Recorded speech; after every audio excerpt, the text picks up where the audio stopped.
Hello students, स्वागत है आप सभी का मेरे YouTube channel science maths classes by Raj में। तो आज हम आपके लिए लेकर आए हैं संक्षारण, जिसे इंग्लिश में कोरोजन कहते हैं। ये बड़ा मोस्ट टॉपिक है और इसमें से आपको यूपी बोर्ड, एनसीईआरटी, सीबीएसई सभी में आपको आता ही आता है।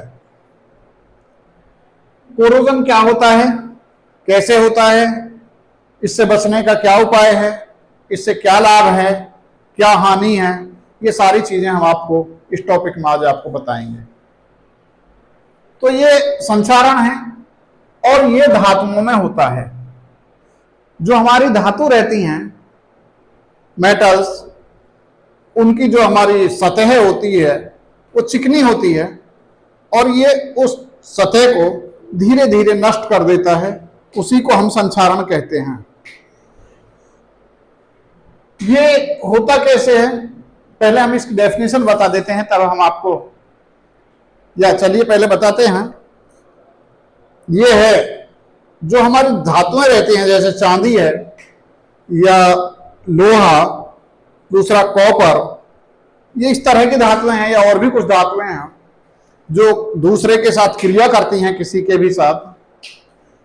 ये जब वायु और नमी के संपर्क में आती हैं या अम्ल के संपर्क में आती हैं तो इन पर धीरे धीरे एक परत जमने लगती है और वो परत धीरे धीरे उस चमक को खत्म कर देती है और मोटी होती चली जाती है। फिर वो परत उतरने लगती है, जो हमारी धातु है वो नष्ट होने लगती है और इसी प्रक्रिया को हम संचारण कहते हैं। जैसे हम यदि चांदी को देखें, आपने देखा होगा जो हमारी माता या बहनें पहनती हैं, जो आभूषण रहते हैं, यदि गले में या पैर में या कहीं भी उसे पहनते हैं तो वो काले काली उन पर परत सी जम जाती है। वो जो हमारी है वो ही कोरोजन है। या आपने देखा होगा जो हमारे कॉपर के बर्तन रहते हैं उस पर हरी हरी परत सी जम जाती है, उसी को हम कोरोजन कहते हैं। या आपने देखा है यदि लोहा है हमारा और कहीं बाहर पड़ा है, वो नमी उसमें लगी है और वायु और नमी के संपर्क में जब आता है तो धीरे धीरे उस पर एक भूरे रंग की परत सी जमने लगती है, लाल सी, और वो जो पाउडर से जमता है वो धीरे धीरे मोटा होता चला जाता है और उसकी वो सतह को फिर धीरे धीरे उससे परत सी उतरने लगती है। वही हमारा कोरोजन है, वही हमारा संचार। जब परत सी उतरती है तो हमारी धातु को वो कमजोर करती है, वही हमारा संचारण है। अब इस संचारण से बचने के उपाय, इस संचारण से बचने के उपाय क्या हैं? इस संचारण से बचने के लिए हम जो धातु रहती है हमारी, उसको लेप करते हैं या उस पर पेंट करते हैं। यदि हम या तो पेंट कर दें या फिर उस पर कोई भी तेल लगा दें, ग्रीस लगा दें, जिससे हमारी जो उस पर वायु तो उसमें लगेगी, क्योंकि संचारित होने के लिए या कोरोजन या संचारण होने के लिए, उस पर जंग लगने के लिए उसमें नमी और वायु दोनों क्या होना अति आवश्यक है। यदि इनमें से एक चीज नहीं मिल रही है, केवल नमी है, तो नहीं संचारित होगी, और यदि खाली ऑक्सीजन है तो नहीं संचारित होगी। अब इससे बचने का हमारा यही उपाय है कि उस पर पेंट कर दें या फिर उसे ग्रीस या तेल लगा दें। लेकिन जो ग्रीस या तेल हम लगाते हैं वो ज्यादा लंबे टाइम तक नहीं चल पाते।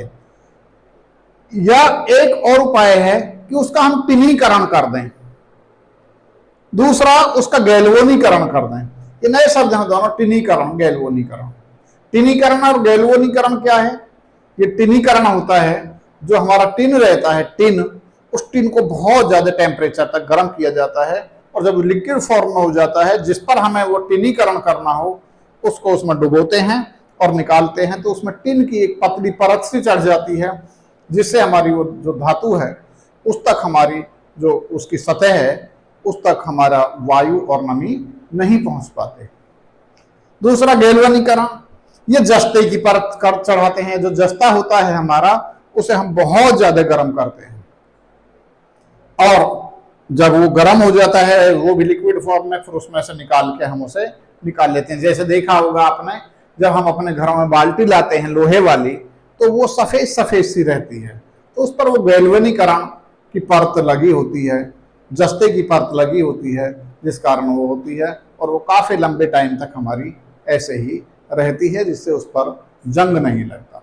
तो चलिए अब हम परिभाषा लिखते हैं। संक्षारण, जब कोई धातु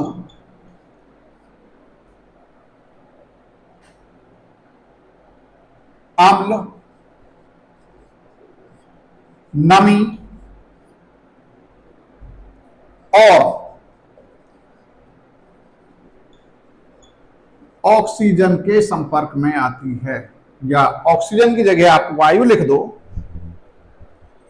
नमी और वायु के संपर्क में आती है,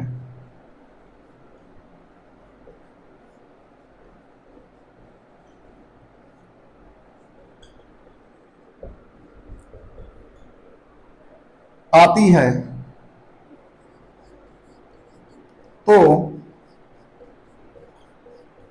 उस पर धीरे धीरे एक भूरे रंग की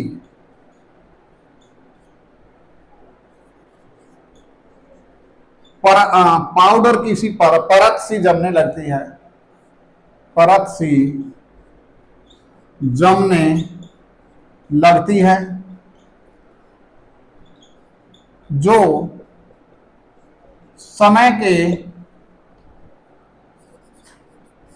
साथ साथ मोटी होती रहती है।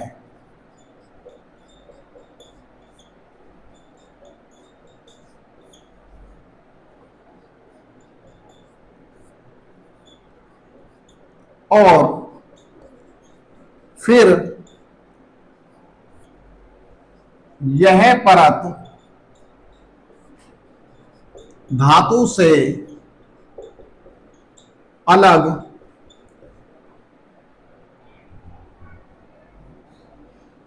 हो जाती है,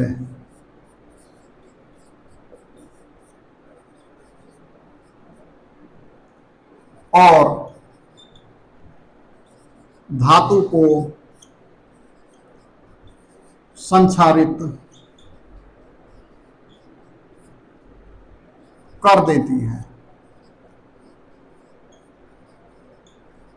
इसी क्रिया को हम क्या कहते हैं? संक्षारण अर्थात कोरोजन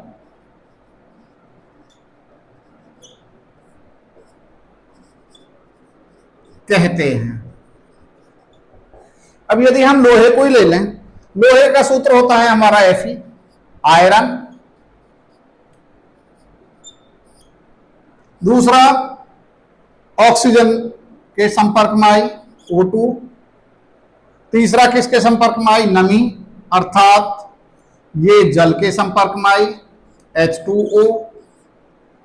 जल के संपर्क में आई कितने अणु हैं? ये X लिख देंगे, कितने भी हो सकते हैं। यहां से जैसे जैसे ज्यादा आएगी, ज्यादा दिन रहेगी तो ज्यादा संपर्क में आएगी, तो यहां से हमारा ये बनेगा Fe2, क्योंकि ऑक्सीजन का O रहता है O3 इंटू XH2O। ये हमारा जो जंग रहित लोहा है, जंग सहित, जंग, ये जंग का फॉर्मूला हो गया हमारा। इसमें ये लोहा है और Fe के कितने हैं? यहां 2 हैं, यहां चलिए 4 कर देते हैं क्योंकि ये हमें करना है। यहां 2, ऑक्सीजन के 3, तो 2 3 6, तो 3O2, और यहाँ X के भी ये जो यहाँ हैं, ये यहाँ 2 यहाँ भी आ जाएगा, बात एक ही है। तो ये हो गया Fe2O3 इंटू ये। तो ये आपका जंग का फॉर्मूला हो गया। ये हमारी ऑक्सीजन हो गई, वायु। चाहे तो यहां लिख सकते हैं वायु, और ये आपका जल जिससे नमी आई है, तो ये आपका जंग का फॉर्मूला हो गया। अब इसके आगे इससे बचने के उपाय, संक्षारण से बचने के उपाय।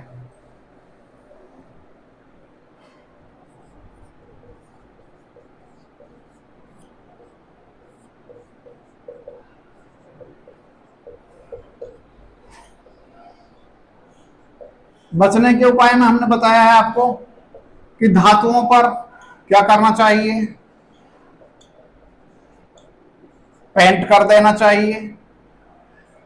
और क्या करना देना चाहिए उस पर, नंबर 1, नंबर 2, धातुओं पर तेल लगा देना चाहिए, तेल या ग्रीस लगा देना चाहिए। और तीसरा, उस धातु पर क्या करना चाहिए, धातु का टिनीकरण कर देना चाहिए। टिनीकरण के लिए मैंने अभी बताया है कि आपको टीन को गर्म करना है बहुत ज्यादा, जब वो लिक्विड फॉर्म में आ जाए। जिस धातु पर करना है, लोहे की धातु पर करेंगे, लोहे की धातु पर ही करते हैं टिनीकरण, तो उसको उस लिक्विड फॉर्म में डुबा कर निकाल लेते हैं, जिससे उसके जो सतह है उस पर टीन की परत चढ़ जाती है। टीन की परत किस पर चढ़ जाती है, लोहे पर। दूसरा हमने बताया है गैल्वेनीकरण।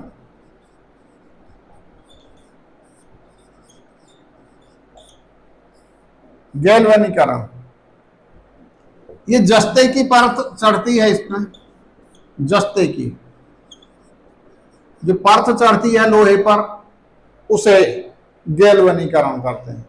तो इन विधियों द्वारा हम इसे बचा सकते हैं। ये हमारा आज का टॉपिक था। आज के लिए इतना ही। Thank you.